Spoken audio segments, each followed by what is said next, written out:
Like I said, we were two people who really never discussed starting a business or anything. And this idea just came up because we were like, we literally have all these decorations and this decor that I know people would want to use at their events. We can sell it and get rid of it, or we can just rent it out. It was like this aha moment. And I think for once in our lives, like, we didn't question it or think of any negatives. We were like, we can only win.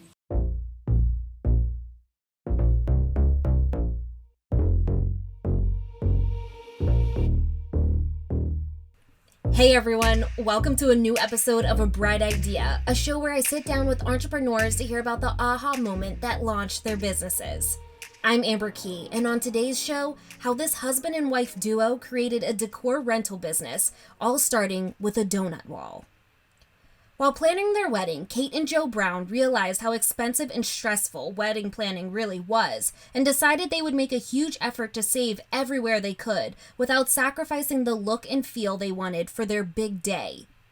The couple decided to get resourceful and utilize secondhand items, major discounts, and even building their own decor. The week following their wedding, Kait and Joe received several inquiries about all of their decor, but mostly this donut wall. Excited to try something new as Mr. and Mrs., the couple launched Built by Browns, a decor rental company based out of the Philadelphia area that provides trendy, picturesque items for special events. In this episode, the couple shares the qualities they saw in each other as partners, how they operate their rentals, and how rewarding it is to see something that they created as a way to just save money bring others so much joy.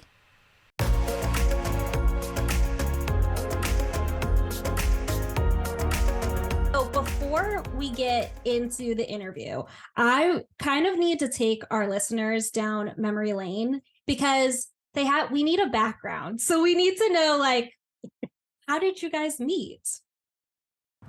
All right. So you want to take it away? You start, and I'll follow up. So we originally met at one of my best friends had a birthday party over the summer, and she went to school with Joe. So there was a group of guys and a group of girls there from her college. We were like on the Atlantic City boardwalk, and I was only there for a couple hours, but that's when I had my first introduction with him and didn't know I'd ever see him again until you fast forward like a couple months later was my 21st birthday, and I wanted some guys on the party bus, and that same friend that I was with in AC was like, why don't you text Joe and his best friend Diamond? And I was like, I barely know them.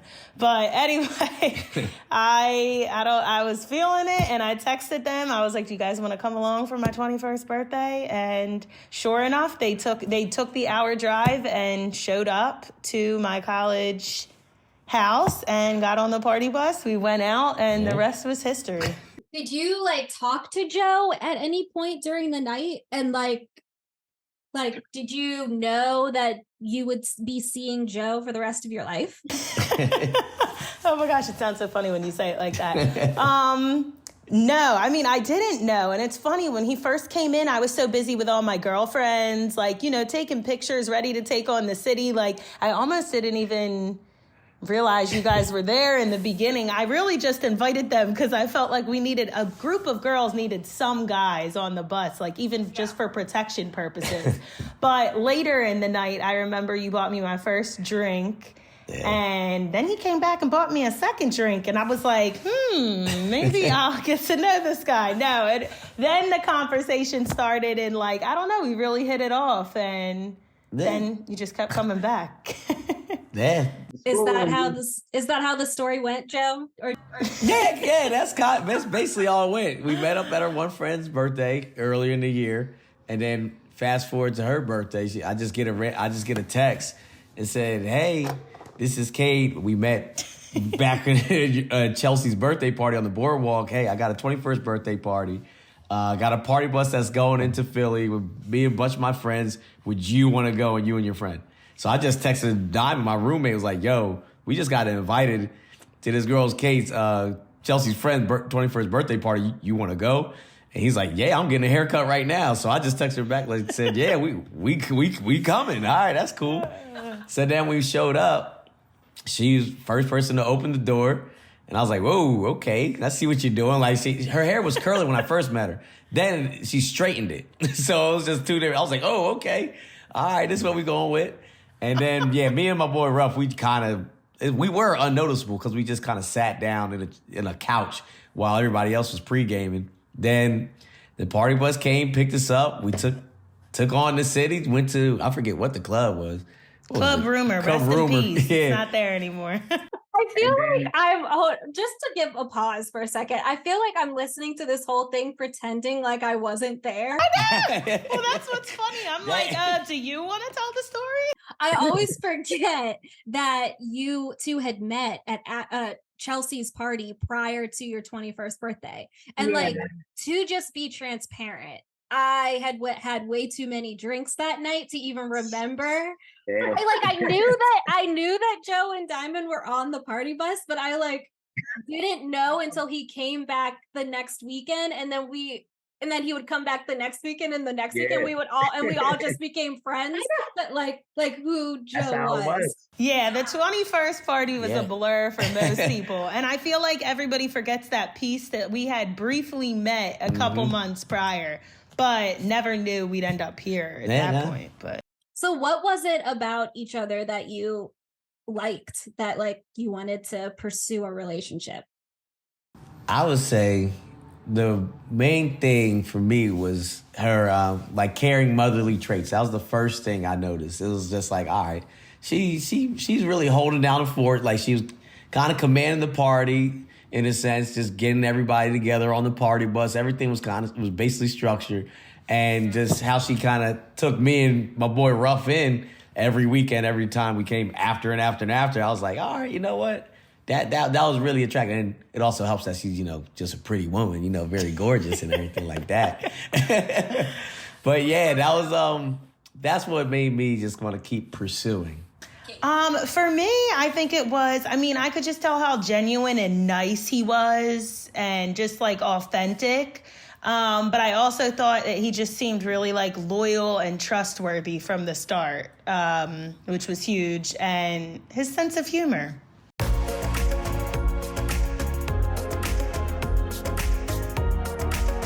Okay, so quick pivot. Now that we know you guys a little bit, I feel like we have to go to where it all got started, which is this donut wall. So do you want to take us through that? Yes. Well, so technically, it was the wedding planning that started all of that. So we got engaged in 2020, and then our wedding was in 2022. But quickly after the wedding planning thing started, I immediately realized how expensive just the whole wedding industry is in general, so overpriced. Even venues, we noticed that they'll charge you one rate if it's for a wedding and then thousands less if it's for a banquet, just because the name wedding, businesses make so much money off of it. So I feel like it was our goal to try to save money wherever we could in the planning process. So one part of that was decor, because so many decorations you can make on your own, or you can thrift, you can get secondhand. We were like, let's make this look nice, but without the prices that all these businesses want. So we were thinking of a way to have some type of element at the wedding that was a little different, some type of treat beyond the food that people would get on their plate. Yeah. And somehow we landed on donuts. Yeah. And I remember looking up different YouTube videos of how you can build your own, and there's tons of stuff out there. And I showed it to Joe and was like, can we make this happen? And he was like, I don't see why not. And well, before that though, when you guys were considering your wedding, and you said that everything was so expensive, but you didn't want to sacrifice the look and feel, what was your vision for your wedding? How did you want it to look? Yeah, you have to take that. Yeah, I know. Joe was just whatever you want. Kate, did you have a mood board, or were you? To be honest, I actually didn't. I feel like a lot of women go into it and it's kind of easy because they know exactly what they want. I really didn't until we got in it, and I was like, I guess we should start to figure this out. So that's when I would look at stuff like different types of florals, different color schemes. And like the time of year played a role too. Like, you know, I love fall, but I'm not going to have like burnt orange and maroon in March. So like thinking about things like that. And I think we landed on the fact that we liked like the white roses and the orchids and the like blush colors. So once we knew that, even with florals, we went with faux silk florals, which were thousands less than real florals. And you can't even tell in the photographs, but little things like that saved us thousands. Yeah, I can agree with that. I mean, we see the photos behind you. It was a great wedding. Yes, the burnt orange and the faux florals. Yeah, you couldn't tell the difference at all. And I think that that's a huge thing. You don't even think like how much decorations are going to cost somebody. But like when you were thinking about this donut wall, first of all, what was it about the donut wall? I guess because it was just different. Yeah, I don't know. Well, you know, we knew we wanted some type of food other than, you know, everybody gets the plated meal and then there's the cake. But we wanted some type of like favor takeaway towards the end. And like our venue, for example, where it was in the Philadelphia area, they offered like a Taste of Philly package that I see a lot of people do where they'll give you cheesesteaks, tasty cakes and stuff like that. But after you eat a plate of salmon and chicken and whatever else, we were like, how many people are going to want a cheesesteak? Like, you don't really know. And you're paying $10, $15 a person, and you don't even know who's going to enjoy it. So we were like, something like donuts. Don't break the bank. They're kind of light. They're fun. They're cute. They're different flavors. Yes. And we thought it would, like, look good on the wall. I had this vision in my head when it came to the donut board. Okay, so you found this donut board online, like you saw somebody else had done it? No. So, I mean, we went online to see how they're made, but I kind of created the vision of what I wanted it to look like in my head. I really didn't actually see anything. So there was no thought of like, I'm just going to purchase a donut board that's already made. Like you, like from the start, we're going to build your own. Yes. I knew that, but I did just to look, because obviously when you make things, it does take time. Yeah. And it's a little inconvenient. So I looked at prices just kind of to look, but that just reiterated the fact. She just looked at prices and then saw a donut board and was like, hey, can you make this? And send me a YouTube link. And was like, hey, I think... The prices were insane, though. I just couldn't wrap my head around it when I knew we could so easily do it ourselves. So is Joe Bob the Builder? Like, how did you know that Joe would be able to make this? Well, hold on. Let's back up. You guys were at the same time doing home renovations on your house. Right. So I knew this man could easily make a donut board. I mean, he taught himself how to lay our floors. He literally laid the kitchen and the living room floor. I mean, I was like, a donut board, it will be easy work for this man.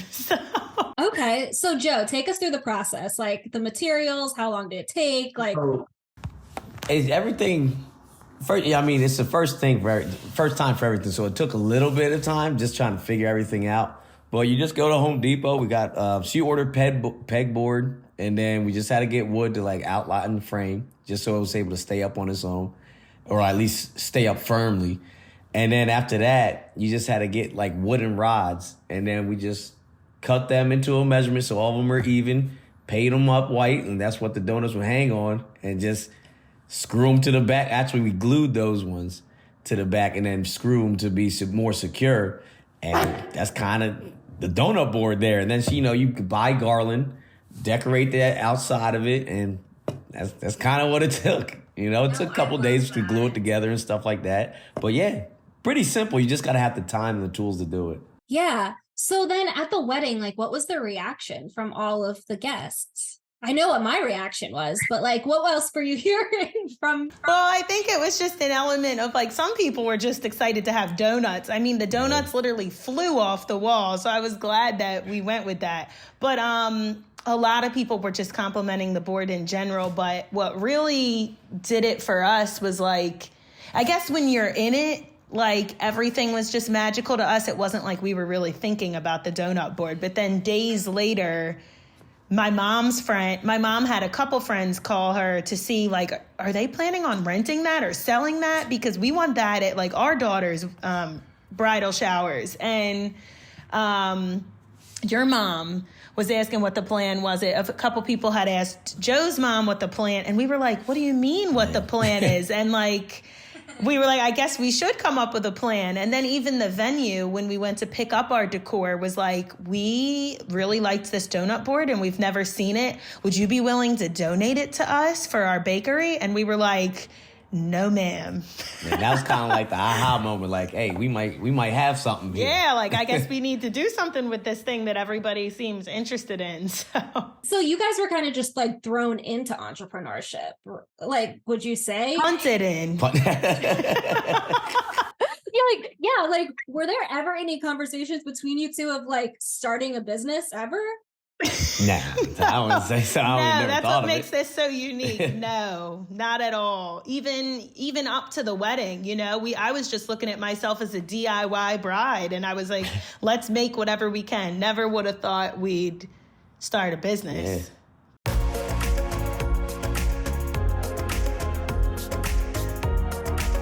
So, Kait, as the planner that you are, like when you guys decided to start, first of all, what's the business even called? Sorry, we didn't even do that. Okay, tell us, what is it? Okay, so the business is called Built by Brown's Rentals. Okay, obviously, because you guys are the Browns. Yes. Right. Yes. Okay, and just for the listeners, what do you guys do in your full-time jobs? Okay. So I work full-time. I have a corporate job in healthcare. I'm an executive assistant. So I support our divisional vice president, our divisional clinical services coordinator. It's a supportive role. And then I also work as a lifestyle content creator. So I'd say that's where a lot of my like creativity and my DIY comes into play, because I'm doing that a lot with my content creating. Then full-time a personal trainer, and then do some coaching on the side, football coaching as well. So I only ask that to say that you guys are extremely busy on top of planning a wedding. You guys have been in your home for a little while now, but you guys have so many like obligations. How did starting this business like stop anything, or like did it just add anything to the plate? I mean, like, how did you take on this other task? Yeah. It is funny because our lives are so busy and chaotic, and this was just one more thing to add to the plate. I can't say that I don't think that it stopped anything. It just made our lives even more busy, to be honest. It's just almost like, hey, we got some free time. What can we fill it up with? Boom, Built by Browns. Like, that's kind of how it was. For a good cause, of course. Yeah. Good cause. Yeah. Now some of our, weekends, nights when we may have been able to kick up our feet, instead we're like, designing a donut board for a bridal shower. But it's fun, or we wouldn't do it. So, Kait, how does the business kind of run? Like, did you have to build a website? Like, take us through the process of like getting it up and running. Yeah. Okay. So after we decided, let's rent out this donut board, we had a discussion. Do we want to just sell it? But then we were like, if we continue to rent it, it's a sustainable option. It's something that we created that gets to be used over and over again. And we can list it at a really reasonable price for other people. So once we decided we wanted to do that, I think the first thing was building more of an inventory, because obviously we didn't just want one. So we came up with some other sizes and kind of got a little collection going of our donut boards. But then I don't know if you're familiar with the chairs that people have usually at bridal showers or baby showers. There's usually a statement chair. So I started searching a lot of that online and was able to pick some up on Facebook Marketplace, was able to find really reasonably priced chairs. So we added that to the inventory. It's a lot of bohemian inspired, modern styled things that I thought people would want at their events. So once we built inventory, we recruited my sister to help us like get the pictures of each product. So all that like behind the scenes stuff before I even started working on the website. But then I built a website for very cheap, and I'm not tech savvy and was able to do it. So I think anybody could. And once I got that website set up, I made a Google form, which is how people like inquire. So they would just go to the link on the bio and answer any questions about, what event they would like things at, what products they're interested in. And once they fill that out, then I get in touch with them via email. We decide if we have availability, we talk all that through, and then I would eventually send them like the proposal, the contract, and that's what locks them in. So I know that you said that a lot of your pieces are like bohemian and like some modern, like chairs and things and like statement pieces. Did you do any research prior to see like what's like in style now? Because I know like with weddings, everything changes, and like styles for like bridal showers and baby showers, things change too. So like, how did you go about picking some sort of your inventory? Yeah, things are definitely always changing. But one thing that really helps is I feel like the millennial age group, like the people that I follow are the perfect people to follow because I see a lot of it naturally. I don't know how your Instagram feed looks, but there is some type of bridal shower, baby shower every weekend on mine. So I feel like I'm constantly seeing like what the styles are like, but I did intentionally follow some other decor companies and things that do similar things just to see like what is out there so that I was getting chairs that I thought were in. One thing that is constantly shifting is like the backdrops that people use. Like, balloons were really in for a time, and I think they still are. I still see them, but then there's like the round arches, which we do have, but I'm seeing a lot of those wooden backdrops now. I don't know if you know what I'm talking about, but like the arches. And it's just like people are getting so creative. So that's something we've discussed eventually adding. Okay. And will you guys make those? Yeah, most likely. Yes. And we did actually make one for his 30th birthday party. He didn't realize he was making a backdrop for his own party. Where do you guys store all of this stuff? And do you have like a wood shop in your basement? See, that's the wood shop, the basement. The basement is the wood shop right now. So, I mean, hopefully down the line, we get some more storage or get a storage unit to house everything. But as of right now, I just work out in the basement. That's my wood shop. It's kind of funny. The chairs we have some chairs stored in the basement, but others are stationed around our house in a way that it looks like it's a part of the decor. But then when it's rented, it's just missing. It's funny the way it's all worked out. It really is. But we're redoing the basement now. So we're having those conversations like, okay, let's figure something out. This was cute for a while, but we got to figure something out.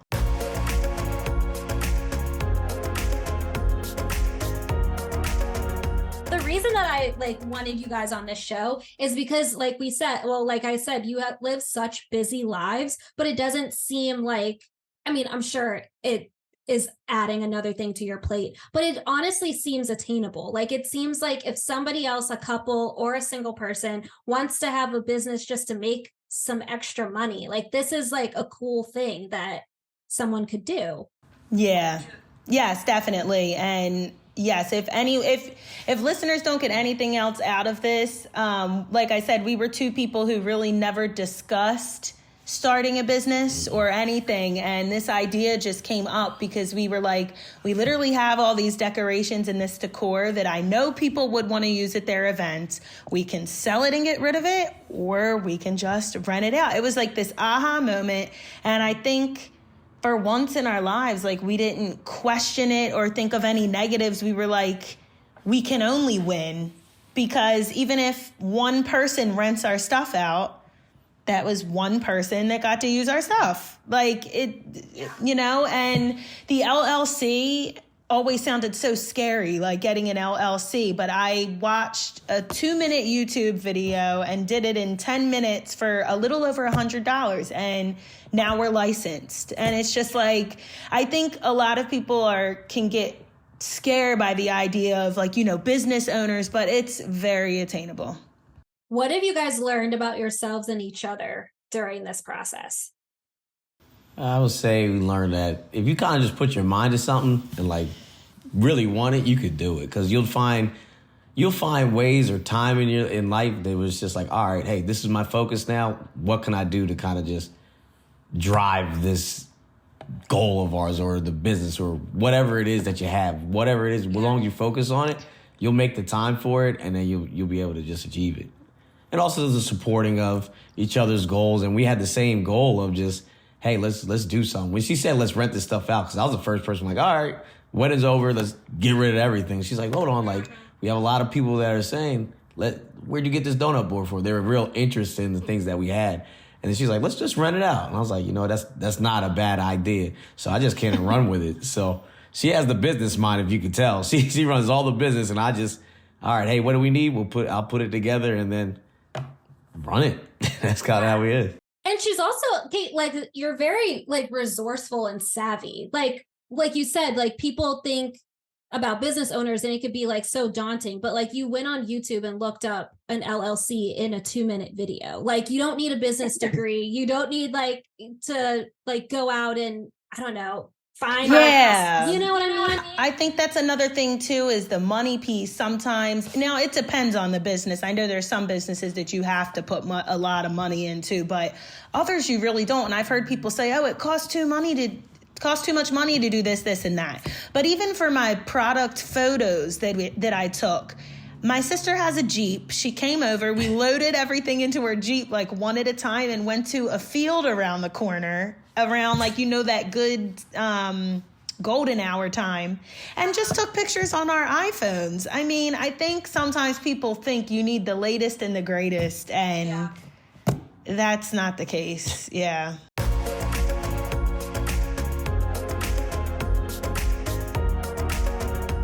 What is next for Built by Browns? The storage unit. Definitely the storage unit. Because we're just starting. Like, the more we get, we might make more donut boards, and that'll just be easier. But like, we'll run out a little more space. We'll be running out of space in the basement because we are trying to finish it out and make it like a nice livable area, and trying to not make it like a wood shop down there anymore. But if we're able to get that, I would say that would definitely be the next step. Yeah, I think we're not at a standstill because we're still consistently renting things. But like, I do have inventory ideas and lots of things I'd love to do, but I'm learning to just like enjoy the process. There doesn't need to be a rush because, like you said, we've got to find like a local storage unit. I think we can do way more if we get all of this out of our house and can kind of work out of there. Yeah. And then down the line, maybe bring someone else onto the team, even if it's a family member that might want some like weekend gas money or something. Oh yeah, that's a good idea. Or someone to run the social page. Yeah, that too. Yeah, I love that. What is like one sentence of advice you would give to somebody wanting to get into this type of business? One sentence. Go get it. There you go. Okay, Coach Joe. I was going to say go with your gut, or like trust yourself. Yeah. Go get it. I like that. Coach mindset. Yeah, there you go. Thanks so much for coming on to the show, guys. This was awesome. Is there anything else you would like to add before we start our rapid fire questions? No, I think we covered it all. This was fun. Okay, so we're going to play a quick game. It's called How Well Do You Know Your Partner? This or That. So, Kate, I'm going to ask you questions about Joe, and they're this or that. So, and then when we're done with this round, Joe can tell us how many you got right. Okay. Okay, spring or fall? Fall. Nachos or potato chips? What's on the nachos? I'm kidding. Talk about like Doritos or Lay's. Doritos, nachos, Doritos. Nike or Adidas? Nike. Call or text? Call. invisibility, or flying? Invisibility. All right, Joe. Does she know you? Yeah, she knows me pretty well. I probably would want to fly though than be invisible. I knew that would be the one I got wrong. Oh my gosh. He's like, I have places to go. Yeah, Right? I need to see the world. Dang. Okay, Joe, your turn. Daytime or nighttime? Daytime. Pumpkin spice latte or caramel frappuccino? I couldn't even pronounce it. That's how you know I don't drink them. What'd you say? Pumpkin spice, 100% pumpkin spice. That one was an easy one because she's a Halloween baby. Okay, breakfast or dinner? Dinner. Beach or mountains? Beach. All right, how do you do, Kate? He got them all. I love it. He got them all. Well, thank you so much for coming to the show, guys. This was awesome. Thank you for having us. Yay! Appreciate it. Thank you, Kait and Joe. That's it for this week's episode of A Bright Idea. Tune in each week as we interview entrepreneurs to find out their aha moment that launched their businesses. Today's episode featured Kait and Joe Brown, owners of Built by Browns. You can support Built by Browns by booking one of their services on their website, builtbybrownsrentals.com, or by following them on social media at Built by Browns Rentals. They're currently only servicing Philly, South Jersey, Delaware, and the surrounding suburbs. We're building a community on A Bright Idea, so follow them on social media, give them a review, and tell all of your friends. Until next week, I'm Amber Key.